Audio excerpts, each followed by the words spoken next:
नहीं चलेगी।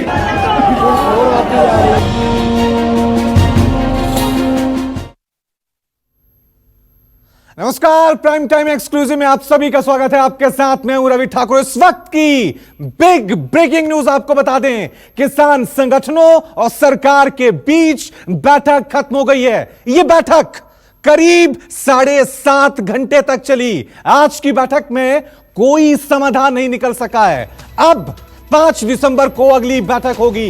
बैठक के बाद कृषि मंत्री नरेंद्र तोमर ने कहा कि एमएसपी चल रही है और आगे भी चलती रहेगी।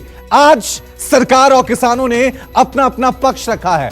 अब 5 दिसंबर को फिर से दोबारा बैठक होगी। यह बड़ी खबर, बिग ब्रेकिंग न्यूज हम आपको बता रहे हैं कि किसान संगठन और सरकार के बीच चल रही बैठक खत्म हो गई है। आइए आपको सुनाते हैं सरकार और किसान संगठनों के बीच चली 7.5 घंटे की मीटिंग के बाद कृषि मंत्री नरेंद्र तोमर ने क्या कुछ कहा। 2-3 दौर की चर्चा और आज की चर्चा में सामान्य तौर पर कुछ बिंदु निकाले गए हैं जिन पर किसान यूनियन की चिंता मुख्य रूप से है। हम लोग प्रारंभ से ये बात कह रहे थे कि भारत सरकार किसानों के हितों के प्रति पूरी तरह प्रतिबद्ध है और आने वाले कल में रहेगी। नए कानून के वजह से छोटे किसान की जो जमीन है उसको बड़े लोग हथिया लेंगे। वैसे तो एक्ट के जो प्रावधान हैं उसमें किसान को पूरी तरह सुरक्षा प्रदान की गई है। कहीं से लेकर कहीं तक कोई भी किसान की जमीन की लिखा पढ़ी नहीं कर सकता है। इस बात का प्रावधान एक्ट में ही है। लेकिन फिर भी लोगों की शंका है, तो शंका का निवारण करने के लिए सरकार तैयार है। एमएसपी के मामले में लोग शंका की दृष्टि से देखते हैं, लेकिन मैं फिर यह कहना चाहता हूं कि एमएसपी चल रही थी, एमएसपी चल रही है, आने वाले कल में भी चलती रहेगी। इसकी आश्वस्ति भी हम किसान भाइयों को दिलाएंगे। आज बैठक का चौथा चरण समाप्त हुआ है और परसों दोपहर में 2 बजे दोबारा से यूनियन के साथ सरकार की बातचीत होगी और किसी अंतिम निर्णय पर हम लोग पहुंचेंगे। तो कृषि मंत्री नरेंद्र तोमर कह रहे हैं कि बात हुई है, मुलाकात हुई है, लेकिन कोई नतीजा अभी तक नहीं निकला है। यह बैठक खत्म हो गई। उम्मीद यह की जा रही थी कि शायद आज इस बैठक के बाद कोई नतीजा सामने आएगा, लेकिन फिलहाल कृषि मंत्री ने साफ कर दिया है कि अभी इस बैठक में कोई फॉर्मूला सरकार और किसानों के बीच तय नहीं हुआ है। अगली बैठक जो है वो 5 दिसंबर को होगी, यानी परसों दोपहर 2 बजे एक बार फिर सरकार के नुमाइंदे और किसान संगठन के लोग आपस में बैठेंगे, लेकिन नतीजा निकलेगा क्योंकि अभी भी आंदोलन लगातार जारी है। सिंगू बॉर्डर पर किसान डटे हुए हैं अपनी मांगों को लेकर। दूसरी तरफ सरकार भी झुकने को तैयार नहीं है। आज महत्वपूर्ण बैठक हो रही थी। सरकार की तरफ से कृषि मंत्री इसकी अगुवाई कर रहे थे, लेकिन जब वो इस बैठक के बाद आए उन्होंने कहा कि बात हुई, मुलाकात हुई, लेकिन अभी तक किसी तरह से कोई एक फॉर्मूला सरकार और किसानों के बीच तय नहीं हुआ है। किसानों के आंदोलन का आज 8वां दिन है और अब भी किसानों का आंदोलन लगातार जारी है। दिल्ली के अलग अलग बॉर्डर पर किसान लगातार डटे हुए हैं। दिल्ली एनसीआर में अलग अलग जगहों की तस्वीरें हम आपको टीवी स्क्रीन पर दिखा रहे हैं। आप देख सकते हैं कि किस तरह से किसानों का विरोध प्रदर्शन लगातार जारी है।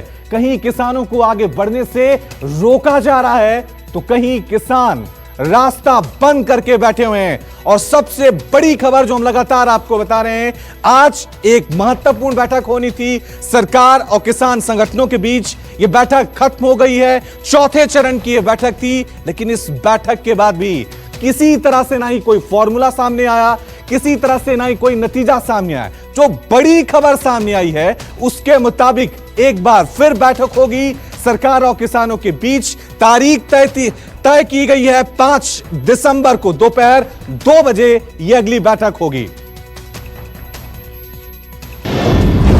वहीं किसानों ने सरकार से अपनी मांगों को लेकर एक ड्राफ्ट तैयार किया है। क्या है उस ड्राफ्ट में, देखने के लिए रुक करते हैं मेरे सहयोगी विपनेश माथुर का। Over to you Vipnesh. Modi सरकार के कृषि कानून को लेकर किसान सड़कों पर हैं। जी हां, अन्नदाता की जिंदगी सड़क पर है। दिल्ली के अलग अलग दरवाजों पर किसानों ने अपना घर बना लिया है, वहां पर डटे हुए हैं। अपना आंदोलन खत्म करने के लिए किसानों ने अपनी कौन सी 10 बड़ी मांगे सरकार के सामने रखी हैं, आइए एक एक करके बताते हैं आपको विस्तार से। आप भी जरा गौर से देखिएगा। जी हां, पहली मांग किसानों की, सरकार अपने तीनों कानून वापस ले, जिस पर वो लगातार अड़े हुए हैं। इसको लेकर किसानों का यह कहना है कि मोदी सरकार को संसद का विशेष सत्र बुलाकर उनकी इस मांग पर जल्द से जल्द एक्शन लेना चाहिए। यह रही पहली मांग। दूसरी मांग एमएसपी यानी कि मिनिमम सपोर्ट प्राइस को लेकर है। किसानों की मांग है न्यूनतम समर्थन मूल्य को सरकार कानूनी अधिकार के तौर पर उन्हें सौंपे, उनके हाथों में दे, जिससे कि किसानों के अनाज के सही दामों में कोई गड़बड़ी ना हो, पूरा पैसा किसानों को मिले फसल का। तीसरी मांग की बात कर लेते हैं कि स्वामीनाथन कमेटी की रिपोर्ट पर एमएसपी तय की जाए, किसान मांग कर रहे हैं। अब आपको बताते हैं कि 2004 में केंद्र सरकार ने स्वामीनाथन की अध्यक्षता में नेशनल कमीशन ऑन फार्मर्स का गठन किया था। इसे आम लोग स्वामीनाथन आयोग कहते हैं। इस आयोग ने अपनी 5 रिपोर्ट सौंपी। आखिरी और 5वीं रिपोर्ट 4 अक्टूबर 2006 में सौंपी गई थी, लेकिन इस रिपोर्ट में जो सिफारिशें हैं उन्हें अभी तक लागू नहीं किया जा सका है। आगे बढ़िए और अगली मांग पर नजर डालिए। पराली पर नया अध्यादेश वापस लेने की अपनी चौथी मांग भी किसानों ने सरकार के सामने रखी। अब आपको बता दें कि वायु प्रदूषण से निपटने के लिए सरकार ने पराली जलाने पर 1 साल की जेल और 1 करोड़ रुपए तक के जुर्माने का अध्यादेश जारी किया है, जिसे लेकर भी किसानों में खासी नाराजगी देखने को मिल रही है।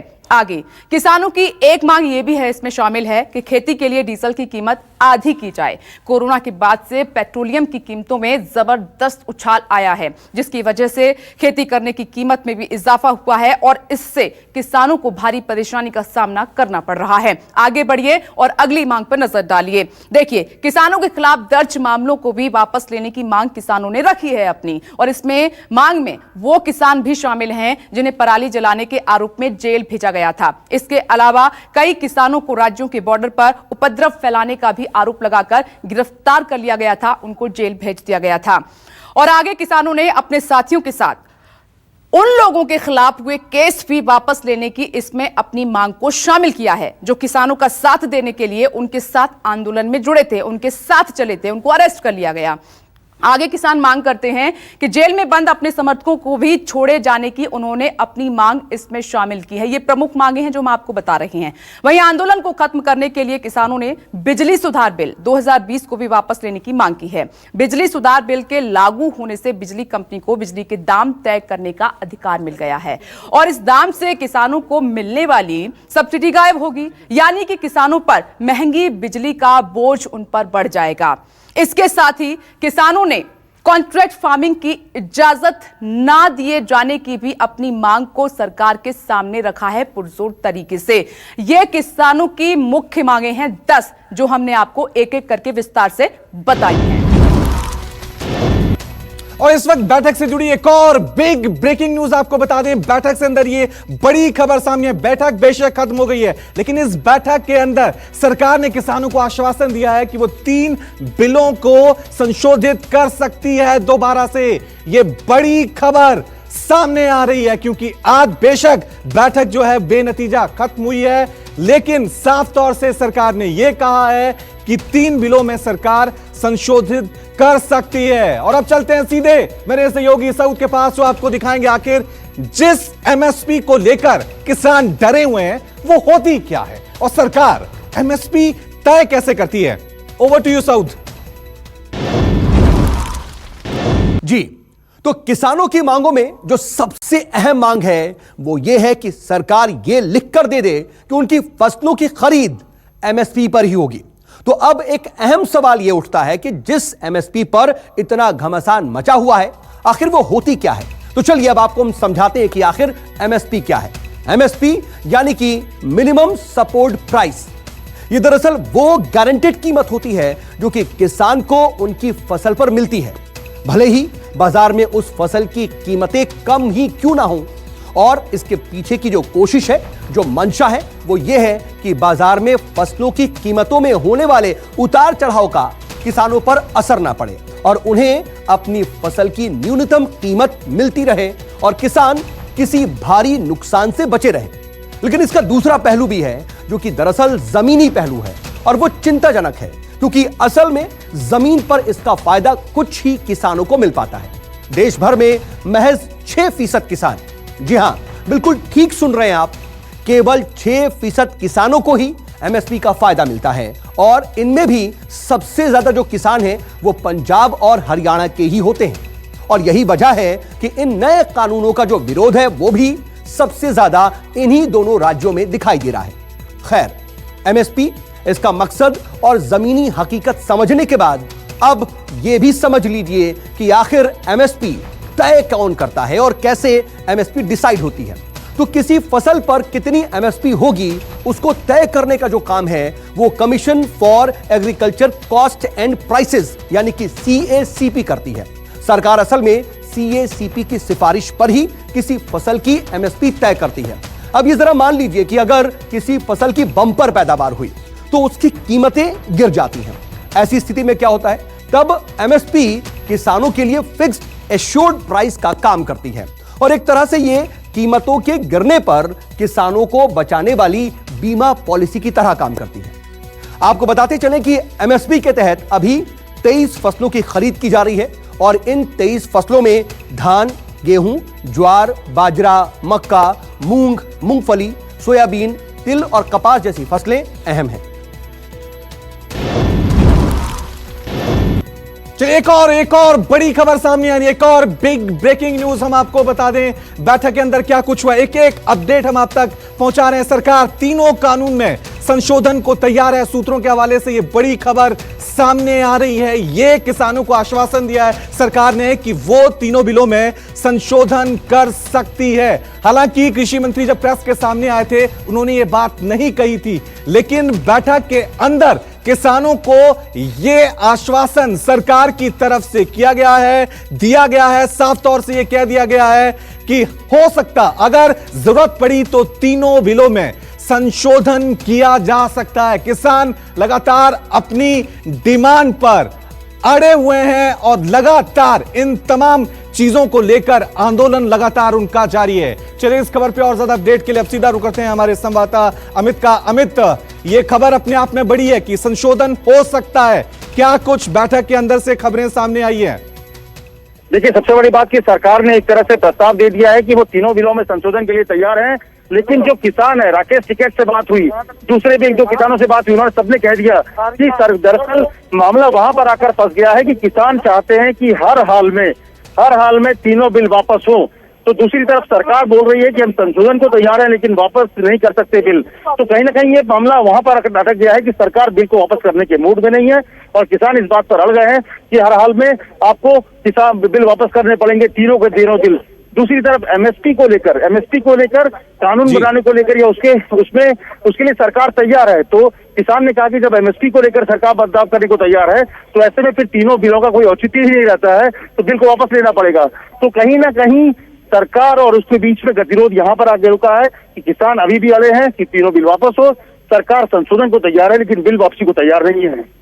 और अमित, हम देख रहे हैं कि सरकार की तरफ से बयान सामने आ गया है, लेकिन किसानों की तरफ से कब ऑफिशियल बयान सामने आएगा? क्योंकि पूरा देश जानना चाहता है कि इस बैठक के अंदर सरकार की नुमाइंदगी किस तरह से की गई, किसानों की क्या डिमांड थी, क्या मानी गई, कहां पर यह पेच फंसा? नहीं, तमाम अभी किसानों से हमारी बात हुई है, तमाम जो किसान थे उन लोगों से बात हुई, अलग अलग किसान नेताओं से बात हुई है। सबने यही कहा है कि आंदोलन तेज हुआ है। कुछ किसान तो यहाँ तक कहे कि हमें गोली मार दो, डंडे मार दो, हम तैयार हैं, हम मरने को तैयार है, किसानी खत्म होने नहीं देंगे। अगर सरकार इस बात पे अड़ी है कि वो किसानी खत्म करना चाहती है तब तो हमें मार ही दो। लेकिन सरकार किसानों के रुख से लगता है कि वो कहीं से भी झुकने को तैयार नहीं है। वो चाहते हैं कि हर हाल में ये तीनों बिल वापस हो। जबकि किसानों से जो मेरी बात हुई, शिव शर्मा को ठीक है अमित, तो किसान जो है अपनी जिद पे अड़े हुए, किसान कह रहे हैं कि बिल को वापस ले लीजिए। सरकार कह रही है कि संशोधन हम कर सकते हैं, लेकिन सवाल यही है कि क्या समाधान निकलेगा। अगली मीटिंग जो है वो 5 दिसंबर को दोपहर 2 बजे है, और आपको लगातार हम एक एक अपडेट और इस किसान कानून को लेकर एक एक बारीकी चीज को समझा रहे हैं। आज किसान आंदोलन का समाधान निकालने के लिए गृह मंत्री अमित शाह और पंजाब के सीएम अमरिंदर सिंह के बीच बैठक हुई। इस बैठक के मायने क्या हैं, देखने के लिए चलते हैं मेरे सहयोगी सऊद के पास। Over to you Saud. कृषि कानून को लेकर के 3 राज्यों के किसान दिल्ली के अलग अलग बॉर्डर्स पर इस वक्त डटे हुए हैं। हरियाणा और यूपी में बीजेपी की सरकार है, लेकिन पंजाब में इस वक्त कांग्रेस की सरकार है। और यही वजह है कि किसान आंदोलन को लेकर गृह मंत्री अमित शाह को पंजाब के सीएम कैप्टन अमरिंदर सिंह से मीटिंग करनी पड़ी। और यही हम समझाने जा रहे हैं कि आखिर अमित शाह और कैप्टन अमरिंदर सिंह के बीच की जो मीटिंग हुई है उसके मायने क्या है, इसको जरा समझिए। यह बहुत अहम है फिलहाल जो आंदोलन चल रहा है उसको लेकर। दरअसल दिल्ली के को हिलाने वाले किसान आंदोलन की जो शुरुआत है वो पंजाब की जमीन से ही हुई और दिल्ली के बॉर्डर्स को जाम करने वाले जो ज्यादातर किसान हैं वो पंजाब से ही हैं। आंदोलन के तार सीधे पंजाब से जुड़े होने की वजह से यह माना जा रहा है कि आंदोलन खत्म कराने में कैप्टन बेहद अहम भूमिका अदा कर सकते हैं। और इस आंदोलन में सिर्फ दिल्ली एनसीआर ही नहीं बल्कि पंजाब के आम लोगों का भी भारी नुकसान हो रहा है। कैप्टन के साथ मीटिंग करने के पीछे गृह मंत्री अमित शाह को यह भरोसा है कि किसान आंदोलन का हल जल्द निकाला जा सकता है। दूसरी तरफ यह भी माना जा रहा है कि पंजाब के सीएम केंद्र सरकार को सही तरीके से बता सकते हैं कि उसके प्रदेश के किसान आखिर चाहते क्या हैं और केंद्र को पूरे मामले को सुलझाने के लिए करना क्या चाहिए। और इसीलिए यह मीटिंग की गई। मीटिंग के बाद पंजाब के सीएम अमरिंदर सिंह ने कई बड़ी बातें कही, आप यह भी समझ लीजिए। उन्होंने कहा कि उन्होंने सरकार से दरअसल जल्द समाधान की मांग की। साथ ही पंजाब के सीएम ने किसानों से जल्द मामला सुलझाने की भी अपील की है। कैप्टन अमरिंदर सिंह ने यह साफ कहा कि किसान आंदोलन से पंजाब की आर्थिक स्थिति पर काफी ज्यादा असर पड़ रहा है और अगर यह आंदोलन ज्यादा लंबा चलता गया तो पंजाब और ज्यादा नुकसान उठाता हुआ दिखाई देगा, उसे ज्यादा नुकसान उठाना पड़ेगा। आंदोलन को लेकर के पंजाब के सीएम ने सबसे बड़ी बात एक और कही कि आंदोलन से देश की राष्ट्रीय सुरक्षा को भी खतरा है।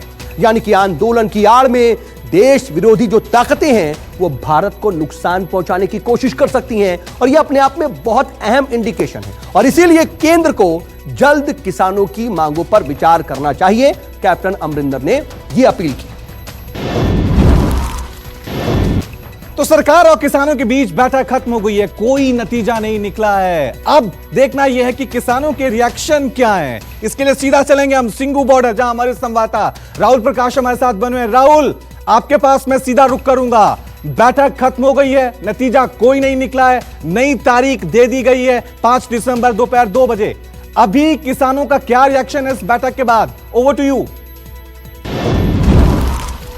देखिए, फिलहाल जो तस्वीर है बदली हुई नहीं दिख रही है। तमाम जो किसान हैं वो यहाँ मौजूद हैं, क्योंकि अगर आप देखें तस्वीरों में अलग अलग जगह अलग अलग मूवमेंट में वो खड़े हैं, हर बात कहना चाहते हैं। क्योंकि जिस तरीके से आज एक उम्मीद को लेकर ये बैठे थे कि हाँ हल निकलेगा, जिस तरीके से सरकार कोशिश कर रही थी कि हाँ इनके ये माध्यम होगा बातचीत का, उसके बाद कोई हल निकलेगा, लेकिन फिलहाल जो हल है वो नहीं निकला। लेकिन ये ज़रूर है कि यहाँ जिस तरीके की तस्वीर है, क्या कहेंगे कि बिल जो सरकार की बातचीत हो रही है किसानों की, आप लोगों की क्या लग रहा कि उम्मीद थी आज हल निकलेगा लेकिन नहीं निकला? नहीं निकला, निकलेगा, निकालना पड़ेगा उस लोगों तो को। आप लोग कब तक बैठे रहेंगे ऐसे? जब तक ना हल निकलेगा, जब तक वो वापस नहीं लेते अपने बिल। तो क्या लगता है कि अभी कितनी उम्मीद है? उम्मीद तो काफ़ी है, उसको करना ही पड़ेगा। बदले हैं हालात या अभी ऐसे ही डटे रहेंगे? हालात तो अगर सरकार अपना फैसला बदलेगी तो हालात भी बदलेंगे। अगर सरकार अपना फैसला नहीं बदलती तो हालात तो और ज़्यादा, मतलब जितनी मोबिलाइजेशन बढ़ रही है उसकी तरह मतलब हालात तो और ज़्यादा गंभीर होते जाएंगे सरकार के लिए। कितनी उम्मीद है? उम्मीद पूरी है जी, फुल उम्मीद है, पूरा डट के आए हैं। 7 घंटे की मीटिंग हुई लेकिन वही कहा कि अगले दौर की बातचीत कोई गल नहीं, बैठे हैं चाहे साल 6 महीने ਜਦੋਂ तक बहना पऊगा, उरी हैं ਜਾਂਦੇ नहीं, जो मर्जी हो जाए सरकार ਨੂੰ वापस ਲੈਣੇ ਪੈਣੇ ਆ। ਹੁਣ ਤਾਂ ਸਾਡਾ ਗਰਦਨ ਘੁੱਟਤੀ, ਅਸੀਂ ਉੱਥੇ ਵੀ ਮਰਾਂਗੇ, ਜੇ ਚਲੇ ਗਏ ਤਾਂ ਵੀ ਮਰਾਂਗੇ, ਇੱਥੇ ਤਾਂ ਮਰਾਂਗੇ, ਕੋਈ ਚੱਕਰ नहीं, फिर कुछ करके ਤਾਂ मरांगे, ऐसा कोई फायदा नहीं। ये तस्वीर यहाँ की है सिंगू बॉर्डर की, जहाँ डे 1 से प्रोटेस्ट कवर हम कर रहे हैं। दूसरी तरफ जो किसानों की हम तस्वीर बात कर रहे हैं कि किस तरीके से वो तीनों बिल को एक देश विरोधी बिल बता रहे हैं, और ये तस्वीर उन किसानों की है। राहुल, आज की जो बैठक थी वो बहुत महत्वपूर्ण थी। आज उम्मीद थी कि किसी तरह से कोई नतीजा नहीं निकलेगा। आज शायद ये लग रहा था कि अब ये आंदोलन खत्म हो जाएगा, क्योंकि काफी सर्दी है, रात भर ये किसान सड़कों पर वहां रह रहे हैं, सर्दी में आंदोलन कर रहे हैं। अब अगली एक नई तारीख ये कब तक आंदोलन चलेगा? किसानों का जज्बा जरा दिखाएं। देखिए, आपने एक आवाज़ सुनी, क्योंकि ये किसान है, कह रहे हैं कि साल बैठना पड़े हम साल बैठेंगे, क्योंकि ये तस्वीर उन किसानों की है जो अपना घर छोड़ के आज दिल्ली के बॉर्डर पर मौजूद हैं, जो दिल्ली में आना चाहते थे। आज तस्वीर ये कह रही थी कि आज कुछ रिजल्ट निकलेगा, लेकिन नहीं हुआ ऐसा। आप क्या कब तक बैठे रहेंगे?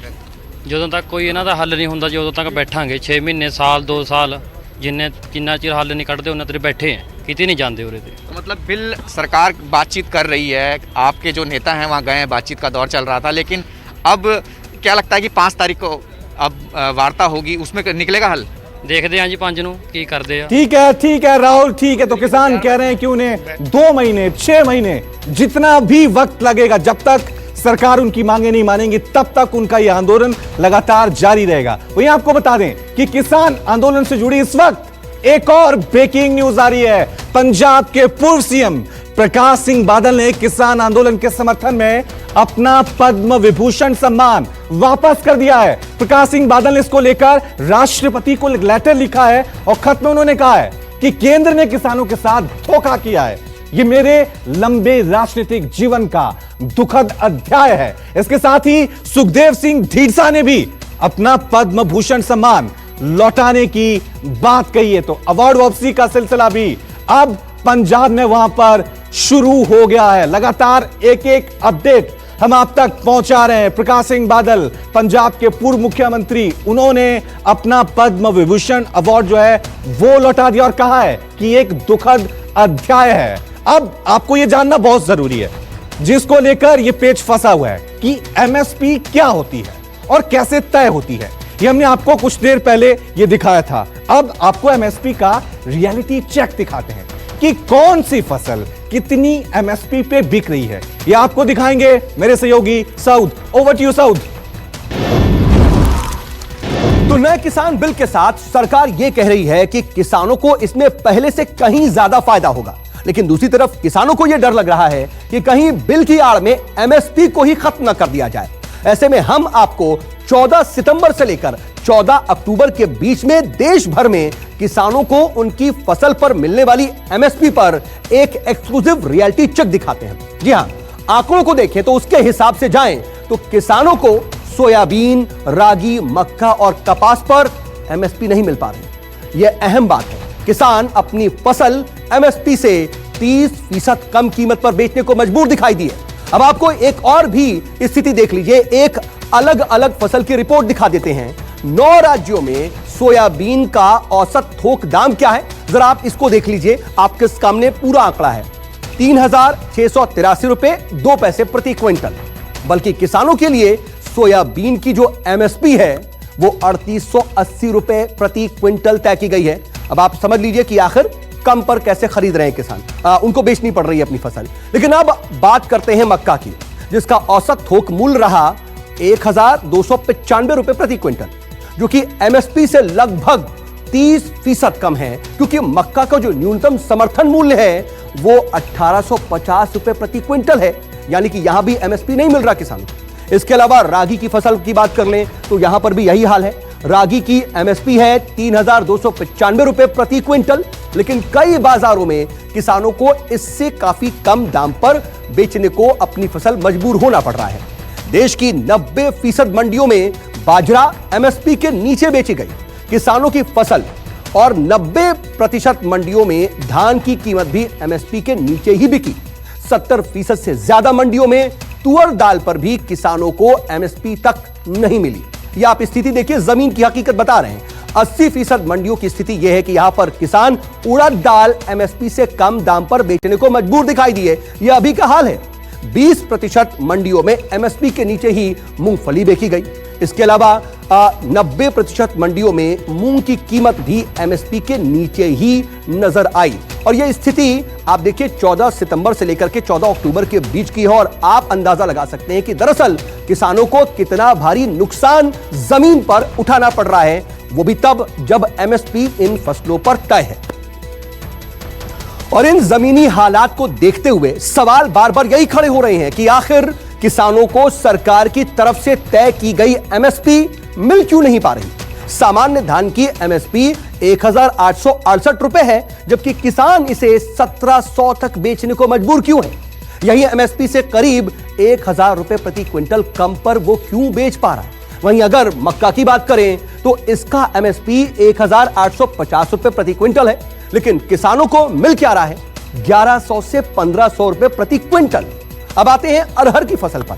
सरकार ने इसकी एमएसपी तय की है 5800 रुपए, लेकिन साथ ही अगर मंडियों में किसानों की बात करें तो इसे 2750 से लेकर 3200 रुपए में ही बेचने को वो मजबूर हैं। इसके अलावा उड़द में भी यही हाल है। एमएसपी तय की गई है 6000 रुपए, वहीं किसानों को मंडियों में भाव मिल रहा है 3000 रुपए प्रति क्विंटल। जी हां, एमएसपी से तकरीबन आधा दाम। हम आपको ये आंकड़े पुराने नहीं बल्कि इसी साल सितंबर से अक्टूबर के बीच यानी कि 2020 के ही बता रहे हैं। अब जरा बाजरे की बात करते हैं। इसकी एमएसपी 2150 रुपए तय की गई है, वहीं मंडियों में किसानों को इसका भाव महज 1350 रुपए मिल रहा है। कपास का भी यही हाल, उसकी फसल भी एक तरह से जहां इसकी एमएसपी की बात करें तो वो 5515 रुपए तय की गई है, लेकिन मंडियों में किसानों को कितना मिल रहा है? 2800 से 3000 रुपए प्रति क्विंटल। वहीं मूंग की एमएसपी सरकार ने तय की है 7169 रुपए, लेकिन किसान इसे 4500 से 4600 रुपए में बेचने को मजबूर दिखाई दे रहे हैं। और यही स्थिति है कि जो किसान है वो परेशान है। लेकिन सरकार की तय की गई एमएसपी यानी कि फसल का जो न्यूनतम समर्थन मूल्य है उस तक किसानों को आखिर क्यों नहीं कीमत मिल पाती है, और यह अपने आप में चिंताजनक स्थिति है। अब आपको किसानों का यह डर बता दें कि उनको क्यों आखिर इस बिल से डर लग रहा है। दरअसल नए किसान बिल के आने के बाद धीरे धीरे एमएसपी को खत्म कर दिया जाएगा। किसानों के मन में यही डर है सबसे बड़ा। अब सरकार किसानों के इसी भ्रम को तोड़ने की लगातार कोशिश कर रही है, लेकिन किसान संगठन लिखित आश्वासन की भी मांग कर रहे हैं। और अब तो यहां तक भी बात कही जा रही है कि सिर्फ एमएसपी पर बात नहीं बनेगी बल्कि कानून वापस लिए जाएंगे। लेकिन सरकार की कोशिश यही है कि कम से कम एमएसपी खत्म नहीं होगी, यह स्थिति किसानों को समझा दी जाए। बताइए, वे किसानों ने सरकार से अपनी मांगों को लेकर एक ड्राफ्ट तैयार किया है। क्या है उस ड्राफ्ट में, देखने के लिए सीधा रुख करते हैं मेरी सहयोगी विपनेश का। Over to Vipnesh. मोदी सरकार के कृषि कानून को लेकर किसान सड़कों पर हैं। जी हां, अन्नदाता की जिंदगी सड़क पर है। दिल्ली के अलग अलग दरवाजों पर किसानों ने अपना घर बना लिया है, वहां पर डटे हुए हैं। अपना आंदोलन खत्म करने के लिए किसानों ने अपनी कौन सी 10 बड़ी मांगे सरकार के सामने रखी हैं, आइए एक एक करके बताते हैं आपको विस्तार से। आप भी जरा गौर से देखिएगा। जी हां, पहली मांग किसानों की, सरकार अपने तीनों कानून वापस ले, जिस पर वो लगातार अड़े हुए हैं। इसको लेकर किसानों का यह कहना है कि मोदी सरकार को संसद का विशेष सत्र बुलाकर उनकी इस मांग पर जल्द से जल्द एक्शन लेना चाहिए। ये रही पहली मांग।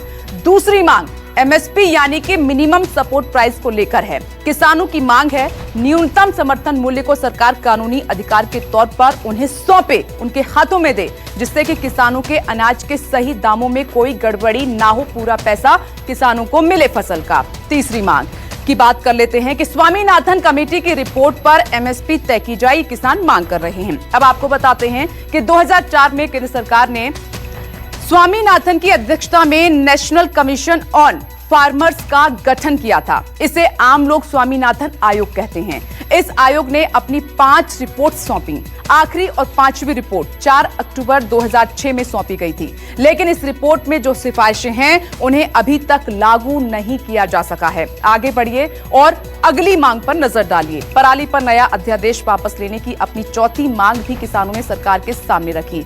अब आपको बता दें कि वायु प्रदूषण से निपटने के लिए सरकार ने पराली जलाने पर 1 साल की जेल और 1 करोड़ रुपए तक के जुर्माने का अध्यादेश जारी किया है, जिसे लेकर भी किसानों में खासी नाराजगी देखने को मिल रही है। आगे किसानों की एक मांग ये भी है, इसमें शामिल है कि खेती के लिए डीजल की कीमत आधी की जाए। कोरोना के बाद से पेट्रोलियम की कीमतों में जबरदस्त उछाल आया है, जिसकी वजह से खेती करने की कीमत में भी इजाफा हुआ है और इससे किसानों को भारी परेशानी का सामना करना पड़ रहा है। आगे बढ़िए और अगली मांग पर नजर डालिए। देखिए, किसानों के खिलाफ दर्ज मामलों को भी वापस लेने की मांग किसानों ने रखी है अपनी, और इसमें मांग में वो किसान भी शामिल हैं जिन्हें पराली जलाने के आरोप में जेल भेजा गया था। इसके अलावा कई किसानों को राज्यों के बॉर्डर पर उपद्रव फैलाने का भी आरोप लगाकर गिरफ्तार कर लिया गया था, उनको जेल भेज दिया गया था।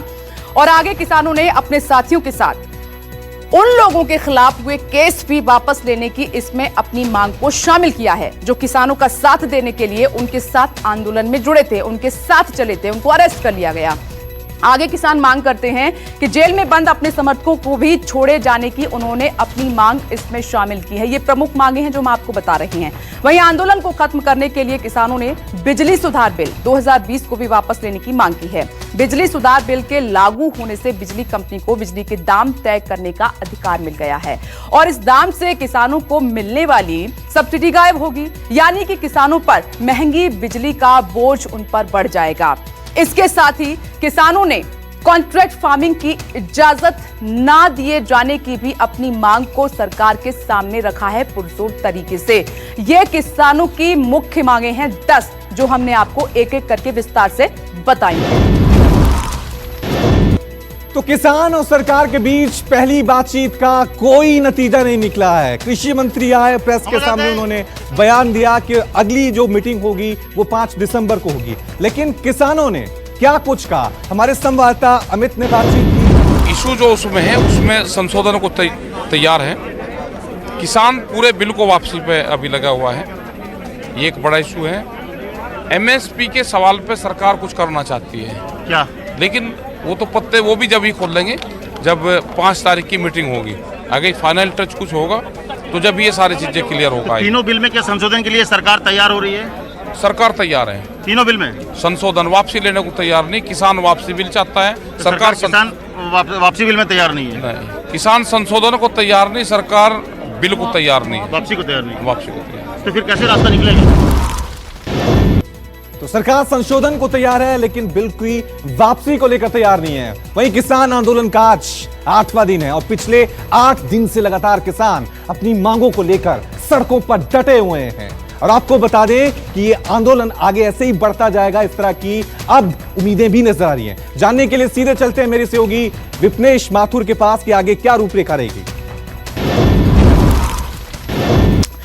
किसान आंदोलन की हम बात कर रहे हैं। किसान आंदोलन में कब क्या बदलाव हुआ, क्योंकि जैसे जैसे दिन बीतते चले गए किसान आंदोलन की रूपरेखा बदलती चली गई। आइए सबसे पहले बात करते हैं 26 नवंबर की। जी हां, 31 किसान यूनियन ने दिल्ली चलो का आह्वान किया। सोनीपत, पानीपत, हल्दाना बॉर्डर पर पुलिस की तैनाती की गई। सिंघू बॉर्डर पर ट्रैफिक को रोक दिया गया, वहां पर सड़कें जाम कर दी गईं और देर रात सोनीपत बॉर्डर पर तनाव काफी बढ़ चुका था। वहीं हरियाणा पुलिस ने वाटर कैनन का इस्तेमाल किया। ये 26 नवंबर की बात रही। आगे बढ़िए, अब आपको बताते हैं अगले दिन की बात कि तब क्या हुआ। 27 नवंबर, जी हां, किसानों ने आंदोलन का ऐलान कर दिया जोरदार तरीके से और सिंघू बॉर्डर पर आपने देखा कि किसानों की भारी भीड़ जुट गई, बड़ी संख्या में किसान इकट्ठा हो गए। सिंघू बॉर्डर पर आंसू गैस के गोले भी पुलिस को दागने पड़े। किसानों को बुराड़ी में इकट्ठा होने की परमिशन दी गई क्योंकि किसान मान नहीं रहे थे, लगातार आगे बढ़ रहे थे। और वहीं कृषि मंत्री की किसानों से आंदोलन खत्म करने की अपील भी की गई और 3 दिसंबर को सरकार ने बात करने की तारीख तय की थी। ये डेडलाइन थी, लेकिन किसान तब भी नहीं माने। और फिर 28 नवंबर को गाजीपुर बॉर्डर से किसानों को बिना ट्रैक्टर आने की अनुमति मिली। ये इजाजत तब तक उनको मिल चुकी थी। और वहीं गृह मंत्री अमित शाह ने किसानों की मांग पर विचार करने की बात कही और किसान नेताओं की आईबी और दिल्ली पुलिस से बातचीत थी, लगातार जारी थी। किसानों ने रामलीला मैदान या फिर जंतर मंतर में प्रदर्शन की परमिशन मांगी। तब तक ये सब कुछ अपडेट हो चुका था, हलचल काफी तेज बढ़ चुकी थी। और फिर 29 नवंबर की बात करते हैं कि तब क्या हुआ। सिंघू बॉर्डर पर किसान संगठनों की बैठक हुई। बैठक में अमित शाह के प्रस्ताव को खारिज कर दिया गया पूरी तरह से, क्योंकि किसान अपनी मांगों को लेकर अडिग थे।